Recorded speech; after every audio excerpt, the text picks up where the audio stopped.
খতিব হজরত বেলাল রাদিয়াল্লাহু আনহু, জামে মসজিদ, বাঁশের বাদা, মধ্যপাড়া। আসসালামু আলাইকুম ওয়া রাহমাতুল্লাহি ওয়া বারাকাতুহু। আলহামদুলিল্লাহি কাফা ওয়া সালামুন আলা ইবাদিহিল্লাযিনা ইসতাফা, আম্মা বাদ। ফায়া আইয়ুহাল হাদিরুনা রাহিমানি ওয়া রাহিমাকুমুল্লাহ।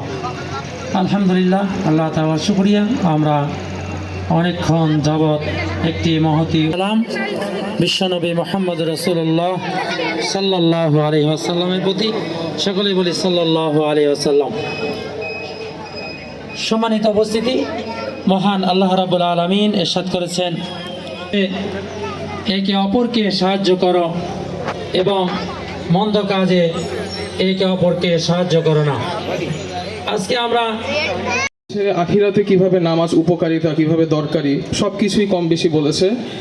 আমি চেষ্টা করব আপনার এই জীবনেই নামাজটা আসলে কিভাবে বেশি আপনার জীবনটাকে আরও গোছায় দিতে পারে এরকম কিছু জানাতে।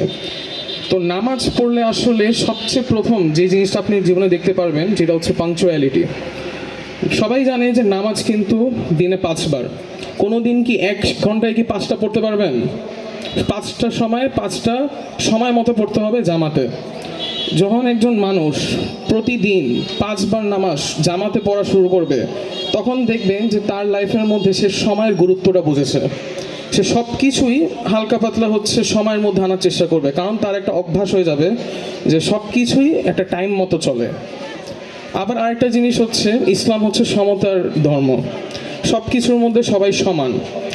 কোনো দিন কি কেউ বলতে পারবেন যে মসজিদে ধনীর জন্য জায়গা আলাদা, বড়লোকের জন্য জায়গা আলাদা, আর গরিবের জন্য জায়গা আলাদা? না। জামাতে যখন নামাজ পড়বেন সবাই কিন্তু কাঁধ মিলেই কথা বলে, নামাজ পড়ে। সবাই 5 ওয়াক্ত নামাজ আদায় করব এবং নামাজের দিকে মানুষদেরকে তাগিদ করব। আল্লাহ তাআলা যেন আমাদেরকে আমল করার তৌফিক দান করে। এক মনীষীর উক্তি আছে যে তোমরা যখন নামাজ পড়ো তখন পিছনের কাতার থেকে যদি ছোট ছোট বাচ্চাদের হাসাহাসি, কান্নাকান্নি, মারামারির আওয়াজ যদি না আসে, তাহলে ওই এলাকার আজান হবে, আজানের সঙ্গে সঙ্গে মসজিদে এসে ইমামের পিছে তাকবীরে উলার সঙ্গে সন্তানদের, শিশুদের এগিয়ে দিয়ে যায়, মানে মসজিদের দিকে এগিয়ে দিয়ে যায়। বাচ্চাদেরকে যদি আমরা মসজিদমুখী করি সুন্দর হবে। মসজিদে যদি বাচ্চারা না আসে তাহলে ভবিষ্যতে আমাদের মসজিদগুলোতে মুসল্লি শূন্য হয়ে যাবে। এই আলোকেই আমি আমার প্রাথমিক ধারণা থেকে আমি আমার বাঁশেরবাদা বাইতুল্লাহ নূর জামে মসজিদে আমি প্রথমে প্রচার করি যে যারা 40 দিন তাকবীরওয়ালার সাথে 5 ওয়াক্ত নামাজ জামাতের সাথে পড়বে, আমি তাদেরকে একটা করে সাইকেল গিফট করব। একটু ওই বিল্ডিং এর গেটে যাব, শুধু গিয়ে ওইটা করে আবার এখানে চলে আসবো, এসে সাইকেলটা দিব। আর আরেকটা কথা বলি, আপনারা কেউ আপনাদের জন্য একটু দুপুরের মধ্যে আয়োজন করার জন্য আমরা কৃতজ্ঞতা বোধ করি। সবাইকে ধন্যবাদ জানাই।